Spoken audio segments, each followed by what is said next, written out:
Sa video na ito, tuklasin natin ang 8 pinakakaraniwang sintomas ng heart attack. Simulan natin ito pagkatapos ng intro.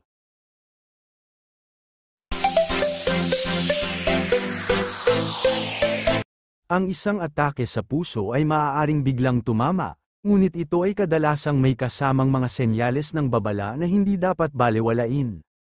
Ang pag-unawa sa mga sintomas na ito ay mahalaga. Ang maagang pagkilala at agarang medikal na atensyon ay makapagliligtas ng mga buhay. Bagamat ang pananakit ng dibdib ay ang pinakakilalang senyales, may ilang iba pang sintomas na maaaring hindi agad iugnay ng mga tao sa atake sa puso. Sa katunayan, ang mga sintomas ng atake sa puso ay maaaring mag-iba sa pagitan ng mga individual, at kung minsan ay banayad ang mga ito, lalo na sa mga kababaihan, matatanda, at mga taong may diabetes. Sa video na ito, tuklasin natin ang 8 pinakakaraniwang sintomas ng atake sa puso. Nasa panganib ka man o gusto mo lang malaman, ang pag-unawa sa mga sintomas na ito ay isang mahalagang bahagi ng kamalayan sa kalusugan ng puso. Una, pananakit ng dibdib. Ang pananakit ng dibdib ay isa sa mga pinakakaraniwang sintomas ng atake sa puso dahil sinasalamin nito ang kalamnan ng puso na hindi nakakakuha ng sapat na dugong mayaman sa oxygen. Ang isang atake sa puso ay kadalasang nangyayari kapag ang isang coronary artery ay naharang, kadalasan dahil sa naipon na plaka o namuong dugo. Pinutol ng pagbara na ito ang supply ng oxygen sa bahagi ng kalamnan ng puso, na nagdudulot ng pinsala o pagkamatay sa tisyo na yun.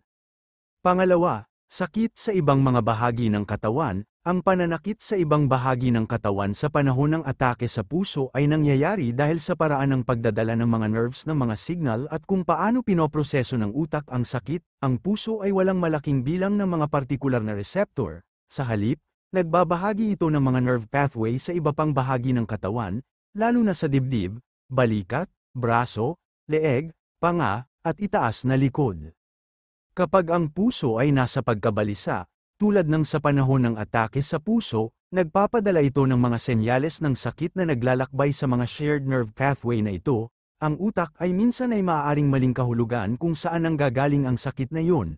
Ito ay tinatawag na tinutukoy na sakit, kaya, kahit na ang problema ay nasa puso, maaari kang makaramdam ng kakulangan sa ginhawa sa iyong kaliwang braso, panga, o likod.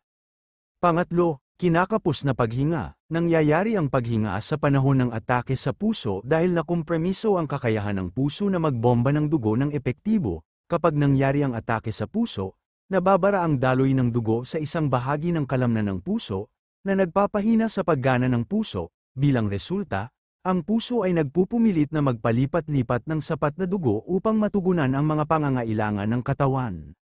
Pang-apat, malamig na pawis. Ang malamig na pawis ay sintomas ng atake sa puso dahil ang katawan ay tumutugon sa matinding stress at kakulangan ng oxygen na dulot ng pagbawas o pagbara ng daloy ng dugo sa kalamnan ng puso. Kapag ang puso ay hindi nakakakuha ng sapat na oxygen, nagpapadala ito ng mga senyales ng pagkabalisa sa utak, na nagtitrigger ng fight or flight na tugon na kinokontrol ng sympathetic nervous system. Panglima, pagduduwal o pagsusuka. Maaari itong maging sintomas ng atake sa puso dahil sa kung paano tumugon ang katawan at nervous system sa pagkabalisa sa puso. Kapag ang kalamnan ng puso ay hindi nakakakuha ng sapat na oxygen, karaniwan ay dahil sa isang nakablock na arterya, nagpapadala ito ng mga senyales ng pagkabalisa sa pamamagitan ng autonomic nervous system, na kumokontrol din sa digestive system. Ang overlap na ito ay maaaring humantong sa mga gastrointestinal na sintomas tulad ng pagduduwal, pagsusuka, o kahit na hindi pagkatunaw ng pagkain. Pang-anim, pagkahilo. Ang pagkahilo ay maaaring sintomas ng atake sa puso dahil maaaring hindi epektibo ang pagbomba ng dugo ng puso, na humahantong sa pagbaba ng presyon ng dugo at pagbaba ng daloy ng dugo sa utak. Kapag ang utak ay hindi nakakakuha ng sapat na dugong mayaman sa oxygen, maaari itong magdulot ng pakiramdam ng pagkahilo.